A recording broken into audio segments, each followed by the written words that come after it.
आज का विषय है उद्धार के बारे में। कैसे हम लोग उद्धार को पा सकते हैं। हम लोग देखेंगे रोमियो अध्याय 10 वचन 1 में लिखा है कि यदि तू अपने मुंह से यीशु को प्रभु जानकर अंगीकार करे और अपने मन से विश्वास करे कि परमेश्वर ने उसे मरे हुए में से जिलाया, तो तू निश्चय उद्धार को पाएगा। क्योंकि धार्मिकता के लिए मन से विश्वास किया जाता है कि उद्धार के लिए मुंह से अंगीकार किया जाता है। यह परमेश्वर का वचन कह रहा है, धार्मिकता के लिए मन से विश्वास किया जाता है, परंतु उद्धार के लिए मुंह से अंगीकार किया जाता है, तो तू निश्चय उद्धार को पाएगा। तो एक व्यक्ति मुंह से अंगीकार करे कि यीशु सच में मरे हुए में से जी उठा है और अपने मन से विश्वास करता है, तो क्या उसका उद्धार होता है?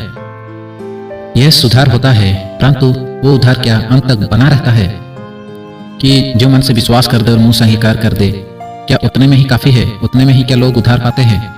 नहीं, उद्धार को बनाए रखना पड़ता है। यस, हम लोग अगले आयत में देखेंगे। दूसरा पॉइंट है, जो अंत तक धीरज धरेगा उसी का उद्धार होगा।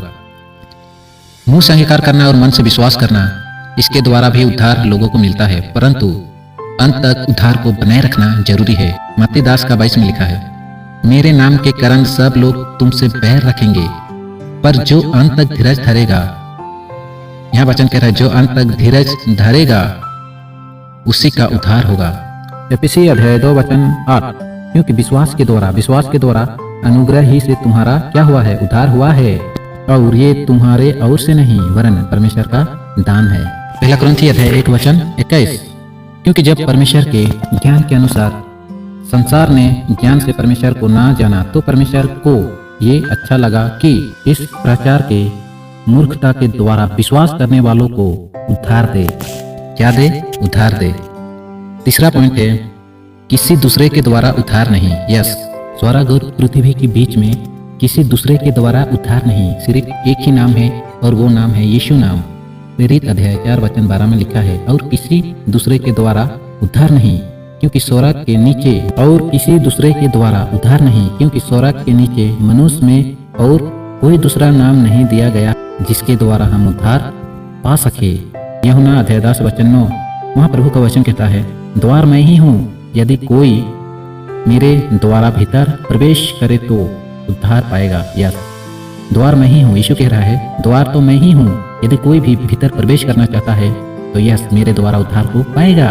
दूसरा कुरिन्थी 7 का 10 में लिखा है, क्योंकि परमेश्वर भक्ति का शौक ऐसा पश्चाताप उत्पन्न करता है जिसका परिणाम उद्धार है। यदि एक व्यक्ति सच्चा मन फिराकर परमेश्वर के पास आता है, तो प्रभु का वचन कहता है, उसके अंदर में परमेश्वर भक्ति का शोक ऐसा पश्चाताप उत्पन्न करता है जिसका परिणाम सिर्फ उद्धार ही है।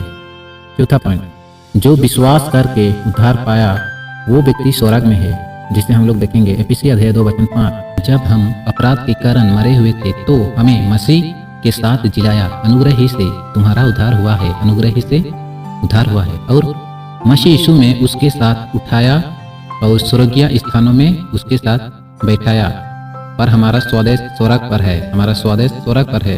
यूहन्ना 3 का 16 में लिखा है, क्योंकि परमेश्वर ने जगत का ऐसा प्रेम किया कि उसने अपना इकलौता पुत्र दे दिया, ताकि जो कोई इस पर विश्वास करे वो नाश ना हो परंतु अनंत और जीवन पाए। यह वचन कहता है, यदि जो कोई यीशु पर विश्वास करता है वो नाश नहीं होता है परंतु अनंत और जीवन को पाता है। यस, परमेश्वर का वचन कहता है, जो कोई मुझ पर विश्वास करे वो मर भी जाए तो भी वो अनंत और जीवन पाएगा। पहला थिस्सलुनी 2 का 4 में लिखा है, वो ये चाहता है कि सब मनुष्य का उद्धार हो। यस, परमेश्वर चाहता है सब मनुष्य का क्या हो? उद्धार हो, और वे सत्य को भले भांति पहचान ले, और वे लोग सत्य को भले भांति पहचान ले, क्योंकि परमेश्वर चाहता है सब मनुष्य का उद्धार हो। आज हम लोग सीखे कि उद्धार पाने के लिए मन से विश्वास करना और मुंह से अंगीकार करना पड़ता है, पर उतने में ही काफी नहीं है, अंत तक उद्धार को बनाए रखना जरूरी है। जो हम लोग पढ़े मत्ती 10 का 22 में, जो अंत तक धीरज धरेगा उसी का उद्धार होगा।